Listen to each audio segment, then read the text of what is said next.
the green zone, the most dangerous area in Helmand, and all of the vehicle crews must be extra vigilant to spot IEDs or any insurgent activity. And with a convoy as large as this, we're very exposed to any possible Taliban contact.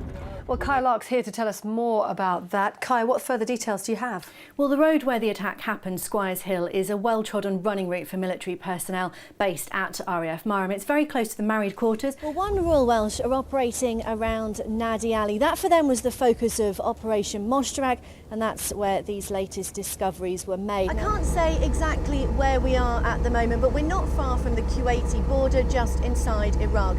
We're with the Royal Marines, who were taking supplies down to their troops in Qasr.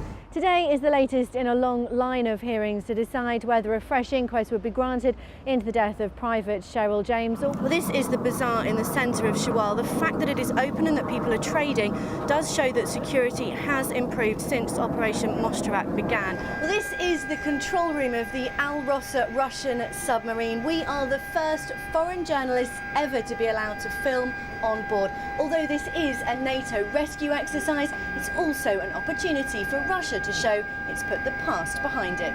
The Millies are now in their third year, but they are very firmly on the military and celebrity calendar. Out here, there's a real frenzy going on, but inside, it's about the real heroes. Well, this is what it's all about. Approximately 80% of Iraq's GDP comes from its oil, and almost all of that comes from here, the Al Basra oil terminal.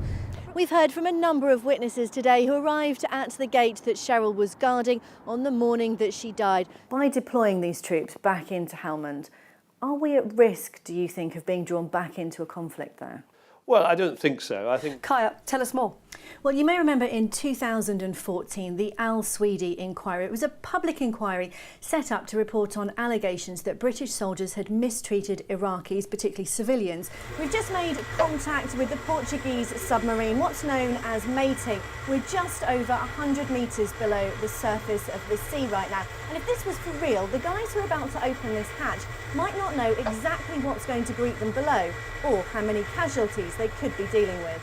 Commanders here are hailing this operation an extreme success. There's already talk of reconstruction and development projects. So, just where does the heir to the throne stay when he visits Afghanistan? Well, this is it. I'm on one of the corridors for the Tier 2 accommodation. There are 10 of these blocks here in Camp Bastion, and this is the one where the Prince stayed last night. Just across the corridor are the ablutions, the showers and toilets, and just like everybody else, he would have had to have come out of his room and nipped across the corridor to use them. Now, this is the room where he stayed, and we can take a sneak peek inside.